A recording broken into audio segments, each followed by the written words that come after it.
Narcissist. Have you used that word to describe someone recently? Do you ever wonder if you are raising a little narcissist and what you can do to stop it? Seems like everywhere I turn recently, narcissists are in the news. I'm always seeing quizzes to figure out whether I or someone I know is a narcissist. To some extent, narcissists are probably everywhere, in political leadership roles, where we work, and sometimes even in our own families. But what makes someone a narcissist, as opposed to maybe just an entitled jerk? And how do we protect ourselves when we have to deal with someone who is exhibiting narcissistic tendencies? And a question that is really important to me is there anything that those of us who are parents can do to make sure that we're not raising little narcissists? I'm Dr. Neha Pathak, and you're listening to Health Discovered, a podcast by WebMD.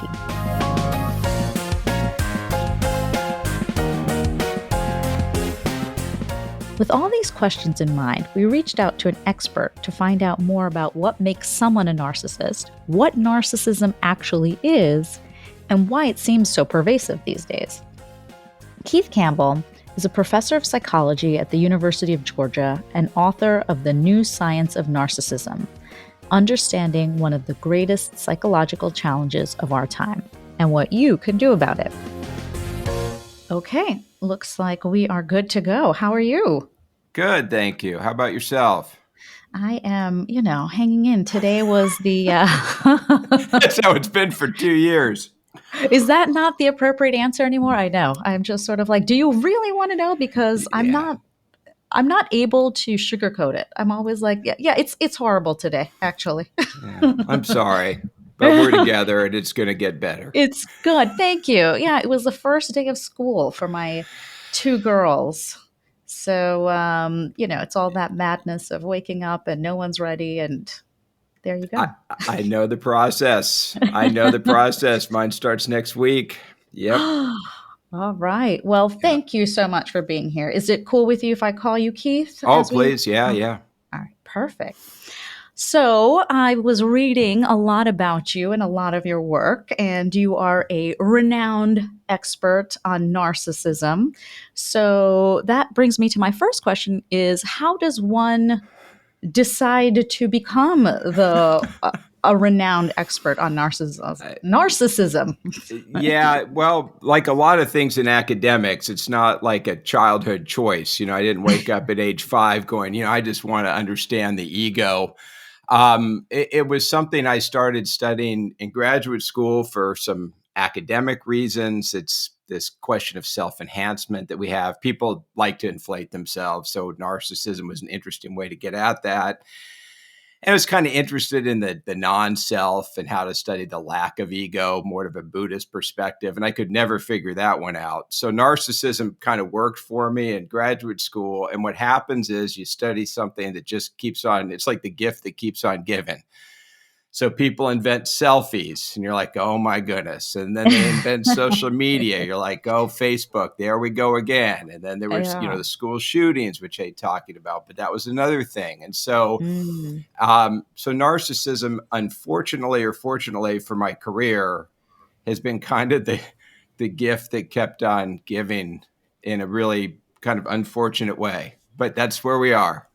Yeah, no, it's really interesting because the subtitle of your book, The New Science of Narcissism, and I don't want to get it wrong, is Understanding One of the Greatest Psychological Challenges of Our Time and What We Can Do About It. So why is this a psychological challenge of this particular time, do you think? Well, I would like to point out that I didn't write the subtitle to my books. Those marketers love to inflate the greatest. I never think of what I'm doing as the greatest psychological challenge, but it's a big one. And it's the issue, I think, twofold. One is that individuals are becoming more narcissistic, and that's kind of changing a little bit with the recession and things. But we have a culture where there's individual narcissism, which is a problem. But I think the bigger problem is when the narcissism becomes cultural. So either you have narcissistic individuals rise into positions of cultural power, which they do all the time and have historically.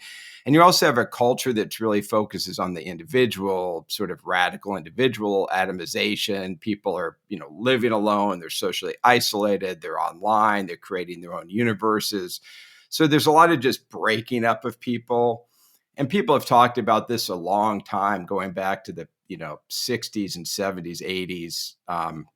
Our culture has been sort of, and this is worldwide, is becoming much more individualized. So I think that's an issue. And narcissism is a piece of that. Let's define narcissism, because I think there's the sort of the medical, narcissistic personality disorder. Yeah.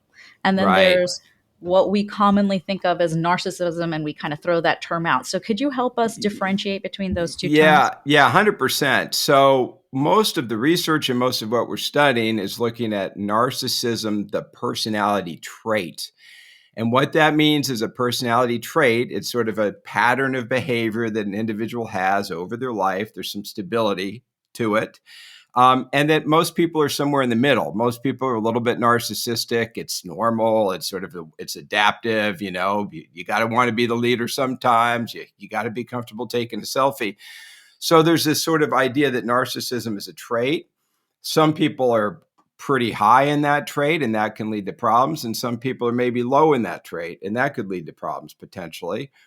Within narcissism, though, this is what makes it confusing. Most people, when they use the term, they mean sort of a self-centered jerk. That's kind of the shorthand. You're a narcissist, self-centered jerk. Okay. Mm-hmm. And that's part of it, right? That's sort of foundational. You're self-centered. You have a sense of entitlement. I deserve special treatment. Things should go my way. But within that, there's two forms.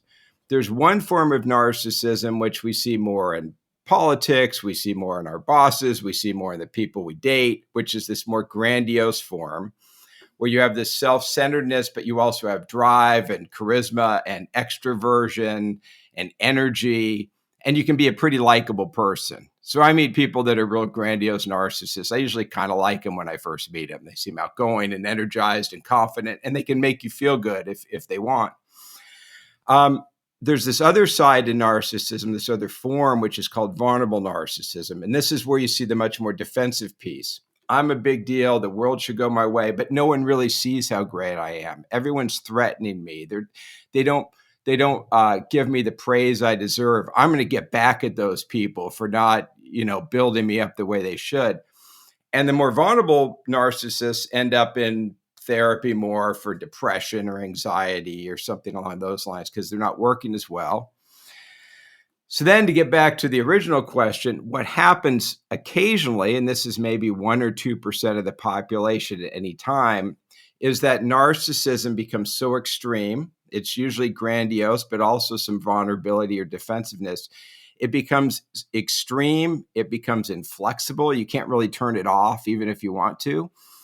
And it starts to damage your life in what we call clinically significant ways. So maybe it ruins your marriage. Maybe it ruins your work. You can't be a leader anymore. You start making risky mistakes because you don't learn from your errors. And in that case, it can become diagnosed as a clinical disorder, a personality disorder known as narcissistic personality disorder. So sometimes people use that you're a narcissist means you are suffering from a clinical or psychiatric condition of narcissistic personality disorder. Most people don't mean that when they say it, but it gets confused in the language all the time. And I think that's such an important point, is that for a lot of psychological conditions, it's when it's impeding everyday life and it gets in the way of your day-to-day activities, your ability to maintain a job, a relationship, things like that. Exactly. You have to have impairment. And if it's not impairing you, it's not really a disorder. It's just kind of how you are. The key with narcissism, and this is something it shares with certain addictions, but is really less common, is that the impairment can be felt by other people. So I could be narcissistic and people go, "How are you, Keith?" "Oh, I'm killing it. My life is awesome." And then they interview my wife and like, "This is hell. I'm living with a monster." So somebody would say, "Keith, you're impaired." I'm like, "I'm not impaired." They're like, "Yeah, you are, because your wife can't stand you. That's a problem." So narcissism is interesting in that way. Like I said, like some addictions, but not like depression or schizophrenia or something where you really end up hurting other people. And that's one of your major forms of impairment. That I really want to kind of unpack that point because that's really interesting. So, in terms of having insight into your own sort of these behaviors that in some ways are really, like you said, protective, they help you advance in the world in some ways. So, it's interesting to me to know, like, are people aware? Are they self-aware, or is that one of the pieces of being narcissistic that you don't really even understand what you're doing to other people? Yeah, and that's really one of the key issues. And historically, people thought there was a real lack of awareness. They're just like people are narcissistic or oblivious. They're so into themselves, they don't see any problem. They're just kind of like the bull in the proverbial china shop running over people. And you do see that for sure. But in the big surveys, our students have done looking at people, what you'll find is people are narcissistic will report it leads to problems. Like, yeah, my ego leads to some problems, and they'll identify interpersonal relationships. So it's not like, I mean, at least when you ask people who are narcissistic, they're like, yeah, I can see a downside to this. I can see where it hurts my relationships. I can see where it hurts certain things. There's some awareness to it. Personally, though, if I look at the amount of people who've sent me emails saying, Keith, I'm in a relationship with somebody who's narcissistic versus Keith, I'm narcissistic trying to get better in my relationship, it's about 100-to-1 ratio. Meaning there are a few people who are really narcissistic who they can see it. They go, look at those people. They're happy. They have good families. They have good lives. They seem to have a rich, warm life. And I don't have that, even though I think I'm a big deal. I'm missing something. But that's not as common as people going, I'm in a relationship with this jackass and it's really bad. That's much more common. But there is an awareness there. Interesting. So, what are some of the red flags? Like, what are you thinking about in a relationship when you are and it's just everything is just amazing and fantastic, and you're getting flowers and chocolates. What are you looking for? Yeah. So the challenge with a lot of modern relationships is they start out with this exciting dating, fun part, and then they move into the more committed, emotionally intimate, long-term commitment. We're going to be a team and start a family part. So it's sort of two different relationships. There's a fun one, then there's the partner one. And what you find, I'm sorry, I'd like to just point out that you said that there's a fun relationship and then there's the relationship. Yeah, I should have said that, and thank God my wife's not listening. But my point is, I got to say, I had a lot of fun with my wife when we were dating before we had a lot of kids. It was fun, okay? But it's still wonderful.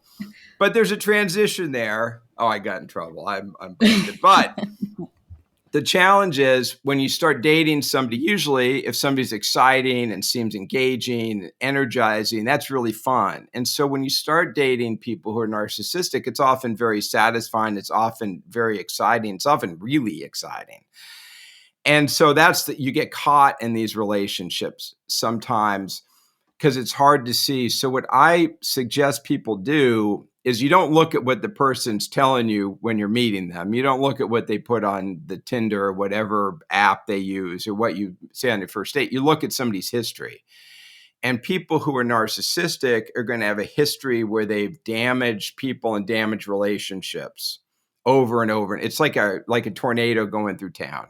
So you're going to see this damage and this damage and this damage. You're going to have to look for it because they're not going to volunteer it. But that's one thing you're going to see.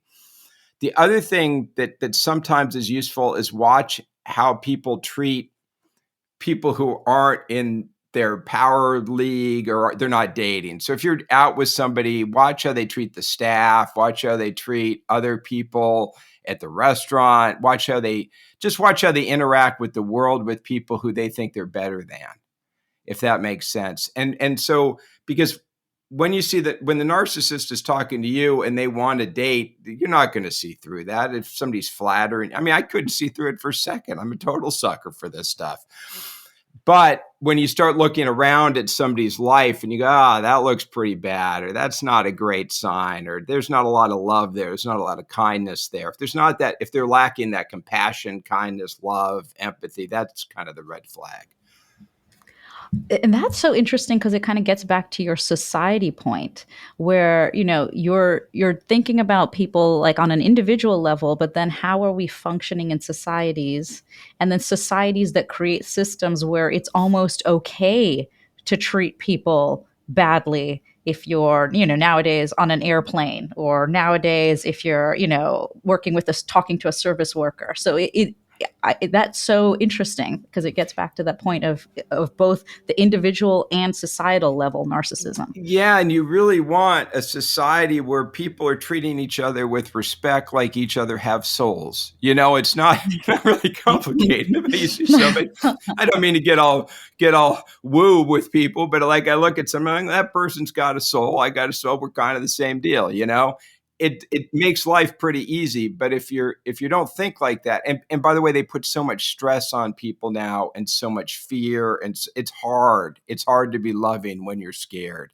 It's hard to be loving when you're financially stressed. So it's not like they make it easy for people. It's not like we're all on a Hawaiian vacation, where it's aloha, bro.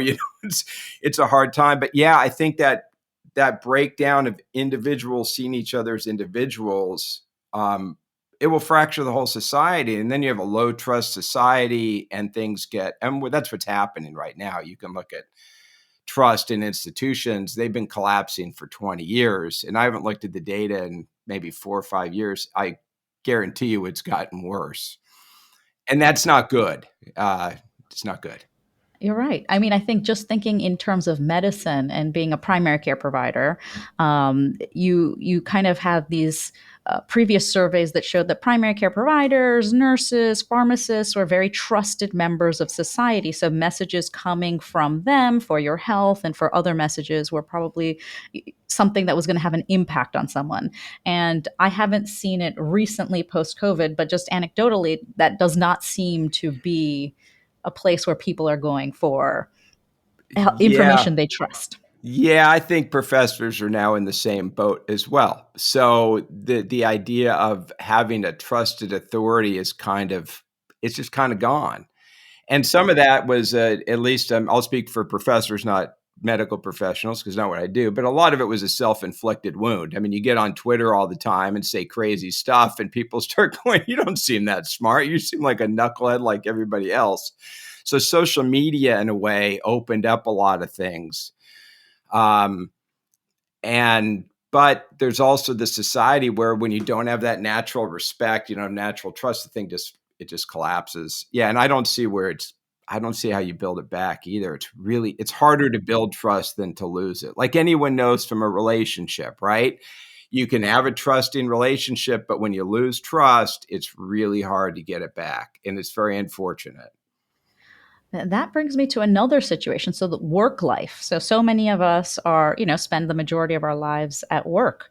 So spotting a narcissist in the work environment, what's that like? That is actually it's a little bit more challenging in a way because in loving relationships, dating, family, narcissism doesn't work really well. But when it comes to leadership and the workplace and more competitive locations, sometimes narcissism can work really well. So people who are narcissistic tend to rise to leadership positions more readily than others. They call it emergent leadership. They want to be leaders. They seem confident. People are like, well, that guy seems confident. Let's put Keith in charge. So in the workplace, you have these natural advantages that narcissists have. Another one is in a workplace, often there's a lot of things people do to contribute that aren't really part of the job. So, hey, I'm going to put stuff together for a birthday party for one of the staff, or I'm going to, make sure we do have a softball game on a Saturday so we all get along. People who are narcissistic don't do that. They're not the ones doing that stuff. So they actually get more time to perform because they're not spending time with the community building. So what happens at workplaces, you can have narcissists be very successful. So what do? Well, if you have a boss like that, you have to protect yourself because what they're probably going to do is use you or exploit you to the extent they can. And if things go wrong, they're going to blame you. So you need allies. You have a group of people. I mean, this is if you have a really problematic boss. You get allies where you're sharing information, keep records on everything in case things get bad. Don't be afraid to use HR. I mean, if it becomes a case of sexual harassment or other sort of exploitation, which happens with narcissism. So that's sort of the protection side. The other side is you find somebody and just ride their coattails. You just suck up to them and become their little toady. And if you want to get ahead, you can become the toady of a narcissistic boss and rise your way to kind of having that power that's conferred to you from somebody with a real ego. That's generally not my life choice, but I like to lay the options on the table for potential toadies out there. That might be the most honest piece of information and advice that I have ever heard. So I appreciate you for sharing that. So, again, speaking of narcissism, let's get back to me. Just kidding. I'm thinking of the children. So you have children. You said you have a lot of children. No, I don't. I have 2. It just seems like a lot. I have 3 daughters. Nice. Oh, really? Okay. Yeah. So again, you're speaking to me on the first day of school. So I believe I do love them. I promise. So I'm just, it's interesting because you think about personality, because you don't just, you're studying not just narcissism, but personality. And I see from a young age, one who's super empathetic, and just, if the other one yelps or makes a noise, she's the first one there to help. Then the other one, not so much. And I don't know if this is tween or tween behavior or what, if this is just natural part of growing up, but just it's very interesting. She will hear the call for help and she will actively pretend she didn't hear it. She will actively do other things and find something, that she has to do to help herself in that moment. So what's going on? Am I raising a narcissist, and how do I stop this? Well, there's a few things going on. The first, which I think you hit on, which every parent of more than one child knows, is how much of this is just genetics. Right. So the old saying, with the developmentalists is, with your first kid, you believe in parenting. With your second kid, you believe in genetics, because you just, I mean, and when we really look at the overall, what's responsible for what, genetics are, 40%, somewhere 30 to 50. And parenting is maybe 10 or 20% of what we just don't have as much control. We can't really change our kids that much. We can love them, make them the best version of themselves that they can be, but we can't turn them into something else. And the parents who try, I want my kids to be like me, it's a disaster, right? So the second thing I want to say is narcissism with young kids isn't something you panic about. If I have a young kid running around naked, look at me, Dad, look at me, I'm not like, oh my God, this is the end of the world. I'm like, this is exhibitionism in a young kid. This is normal. So there's, we call healthy narcissism and normal narcissism. So you don't really, I don't like, you can predict narcissism in younger kids, but I don't like throwing the label out with younger kids, because it's just kind of part of what they're developing. They're changing so much. The final point I'll make is that parents always go, what do I do to not have narcissistic kids? And, the usual thing is you probably don't, because if you're worried about it, you're probably a pretty nice person and you're probably doing a decent job, and that's all you can do. But the advice I always give is, and I'll do it quickly, is CPR, because it's easy to remember. And it stands for compassion, passion, and responsibility. And the first is trying to reward or enforce or model, as a parent, compassion with your kids. If you're compassionate, you're not going to be narcissistic. You can be a little bit full of yourself, but you're not going to be a bad person if you're a compassionate person. That's number one. That's the easy one. The second one people don't think about as much as passion, is just finding things you love. Because when people can go, you're a physician, right? You go to medical school for ego, so you can run around with a Rolex and say, I'm a doctor, which is totally cool. Or you can go to medical school because you want to help people, totally cool. Or you can want to go to medical school because you just love it. You just love the physiology, the body, the surgery. I mean, I watched the surgery once. It was so cool. I'd love to do that. But that passion, if you do things for passion, you have that engagement, but you're also drawing people to you because people love passion. So you can get those benefits of narcissism. You can draw people, you can be successful, but you're pushing out good energy. You're not stealing from people. So passion is really important. And then the third is R is responsibility taking. It's just learning that when you screw up, you say, I screwed up. I'm sorry. I'm going to make it right. And people who are narcissistic are real good at taking responsibility for success, and they have real challenges with taking responsibility for failure. So just learning, and it's so empowering to be responsible when you screw up. When you're young, you're like, I screwed up, and like, but I overcame it, and I'm okay. So those, in terms of parents, CPR, that's kind of what I remember. And I'm a big believer in natural consequences too. Send your kids out in nature, have a boulder run over them, and they go, okay, I got I can't blame anybody but myself. And people learn some responsibility in nature too. I love that. That's really great. In terms of just kind of going back to that relationship with two partners, can you reform a narcissist if you're in those people that are sending you messages saying, I think I'm in a relationship with a narcissist? What are they asking? Like, are they sort of trying to build up tools to leave? Are they building tools to stay? What are you seeing? Yeah. So there's a real challenge here is people ask, they say, can people who are narcissistic change? And I can say, look, I've looked at all the literature on this, I've talked to the people, and the answer seems to be, and I wish we had gold standard clinical trials, we just don't. But what it looks to me is, yeah, people who are narcissistic can change. Here's the catch. They can change in therapy if they want to and if they stick with it. And the biggest challenge with therapy with people who are narcissistic is retention. It's just staying in therapy, because people will go in it and they'll get some negative feedback and they're like, I'm good, and quit. But if people will stay in therapy with a good therapist, it seems that narcissism can get better or become reduced.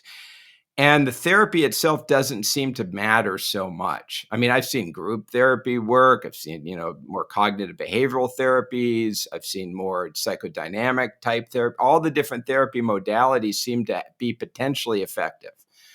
So that's the good news. Here's the bad news. You can't make somebody go into therapy. You can't force your husband or wife to want to change. You just can't do it. If you were the greatest psychiatrist on earth, if you were like God's psychiatrist, you couldn't do it. It's very hard. I mean, you probably know this from school, but you go through training like motivational interviewing. There's a whole process. You learn how to get people motivated for therapy or for any sort of medical treatment. So yes, it's possible for that individual to change, but I don't think it's possible for you to make that individual change. And that's where people have the real problem is like, now you just can't do it. I'm sorry. You just can't change people. It's really hard to change yourself. You just can't change people. Yeah, that is, one of the essential foundational truths that you can, right? Like, Yeah.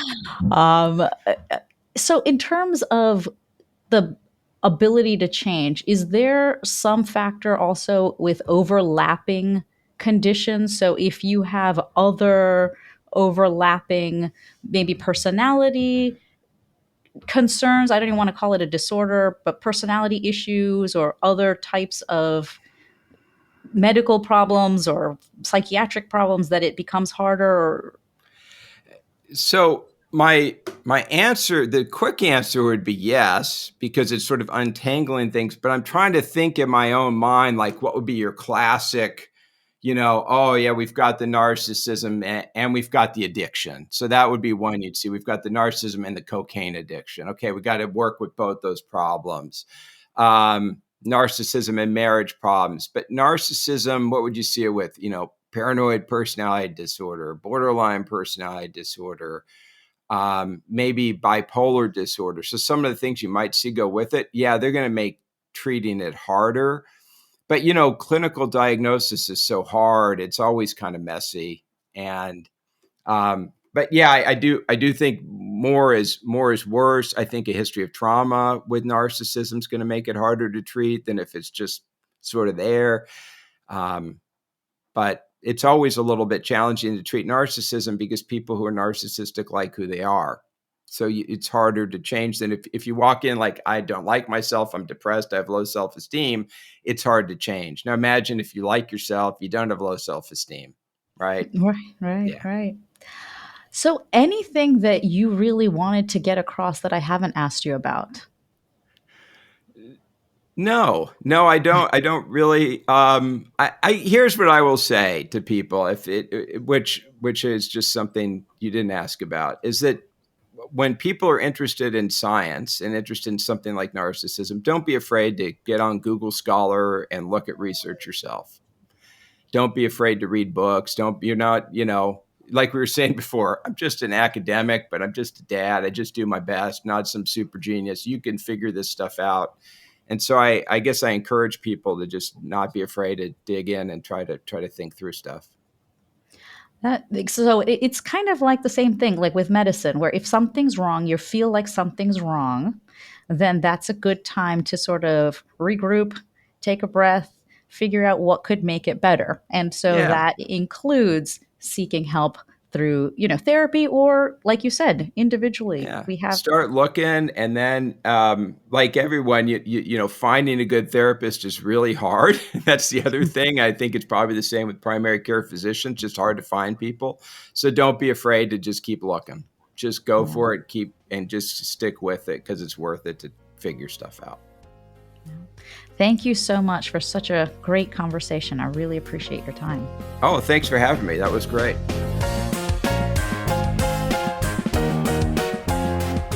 A great thanks to Keith for clearing up so many of our questions about narcissism.